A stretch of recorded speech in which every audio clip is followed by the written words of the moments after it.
Right. So I look at Rick, I said, so, what's been happening, man? How you been the last 17 years? Yeah, what's going on? So we chatted amicably, and about, I don't know, 20 minutes later, Neil comes walking in with this big grin on his face going, wow, look at this. There's Triumph right there. There's no blood on the floor, and you're all still here. So, and it grew from there, and we ended up, you know, doing that Hall of Fame thing, which was incredibly moving. It was a great production, a great ceremony, and we did a bunch of TV and radio interviews together, and we were laughing and scratching and having a great time. So everything grew from there. That was the beginning of it. Proving that the Canadian Hall of Fame has a lot more of a clue than the worthless, clueless American Rock and Roll Hall of Shame, as I call it. You don't get me started on that rant either. Even, you know, that's we'll leave it at that. That's a sore spot. Ooh. So you have this meeting, you have this discussion, you guys kind of realize you can coexist in the same room together, and then you start talking about, hey, if we do something and whatever. And you've played the Sweden show already? Yeah, Sweden was June the 7th. So that was the first show. First show in however many years it is. I forget to add them up. And what was the vibe there? Yeah, what was that like? In Sweden? Yeah. It was really cool. I mean, it's a great festival. Huge, right? Huge festival, yeah.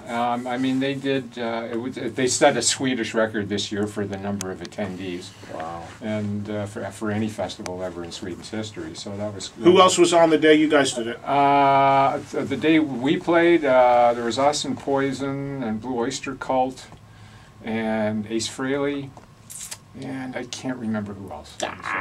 Ace just played with Pearl Jam at the Garden. They played Black Diamond the other day. That's pretty cool. That's cool. So was there a big? Did Triumph have a big following outside of Canada and America? Was outside of?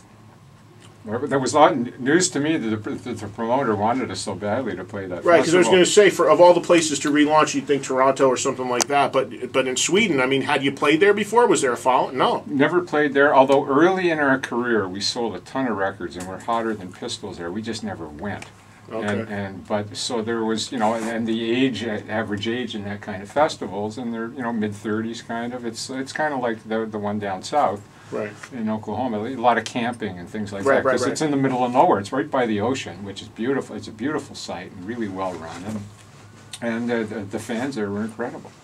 Wow. Well, there's so much more I want to ask you. And of course, the festival you're talking about is in Oklahoma, Rocklahoma, which is coming up, and Triumph will be playing their one U.S. show this year there, and I'll be able to give you a full report on that because I'll be there as well. So that's going to be a lot of fun. That's coming up now a couple weeks away. It's getting real close here. But Mike Levine of Triumph is my guest. Mike Piazza is also sitting in with us tonight. We're going to take your phone calls for Mike as well at 888-872-1043 on the toll-free line. So if you have a Triumph question, feel free to fire away. I do have to take a break, though. We'll come back on the other side with those calls and more about the Triumph reunion and, of course, where you go from here now that you're going to have a couple shows under your belt and what you're going to want to do.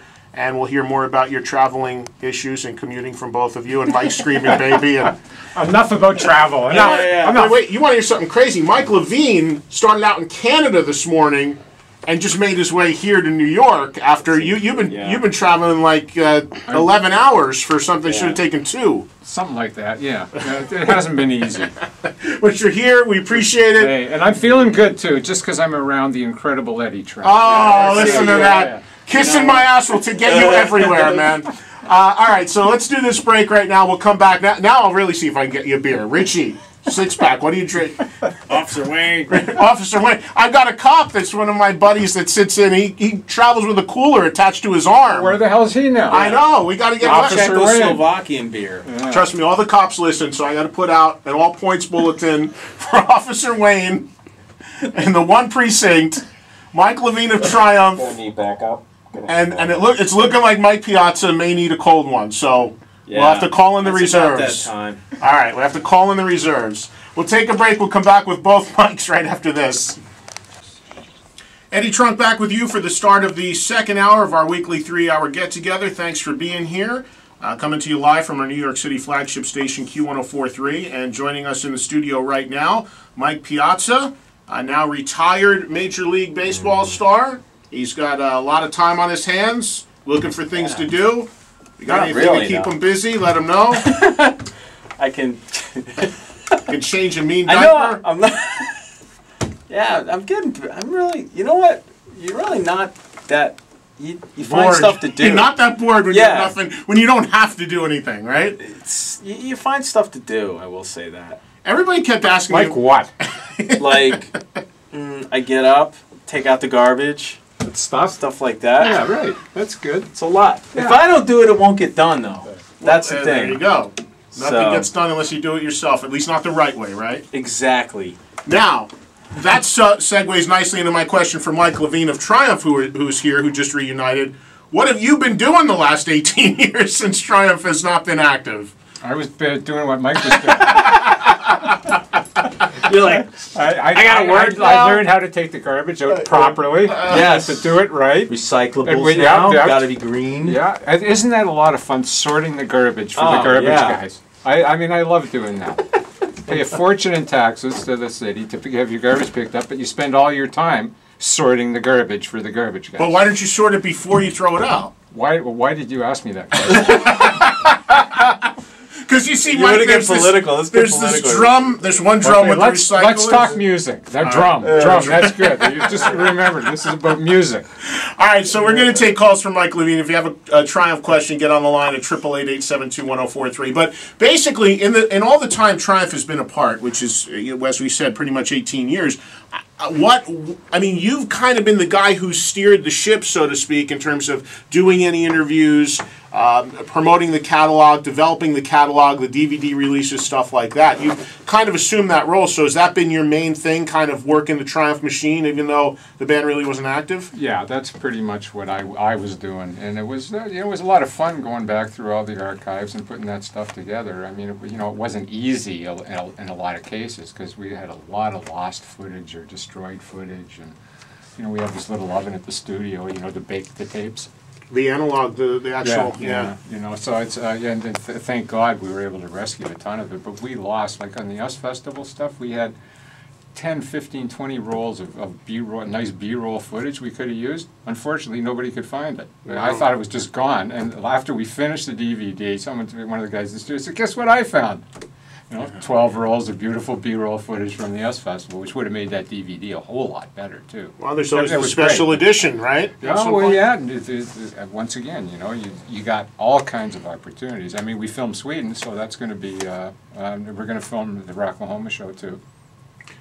It's interesting because a lot of people have always asked me about the US Festival, and this is an interesting story, because they said, hey, how come Triumph is the only band that's ever been able to release a CD or a DVD of the US Festival? Van Halen, all these bands that played it. It was 83, right? 83. All these bands that played it, they nothing's come out. Tell the audience about that, Mike. That's interesting. But like with full production, almost.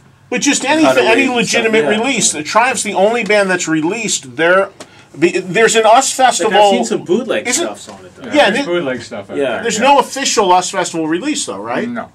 Except for Triumph. So that was because you made a deal when you did the show, right? We had a very smart agent named Troy Blakely, who Eric knows, and Troy's still our agent for that matter. But he said, hey, why don't we, as part of the deal there, ask Wozniak if we can own our section of the footage. Can't own the whole show, obviously, but give us all the tapes, give us the rights. I think they had the right for one broadcast. I think that ran on MTV, if I recall. Yeah. And that was it, in one radio broadcast on Westwood One. And that was it. That was the end of the US Festival stuff, and they shipped all the tapes up to us. And they just sat in our vault for all that time, and we didn't do much with them. But you guys were the only band of all the bands that played that had the foresight to say we want to own our performance, the tapes of our performance. That's an absolute fact. Actually, I was speaking to Steve Wozniak, who invented the Apple computer for that matter, but it was his show, and I said, Steve, why don't we do like an anniversary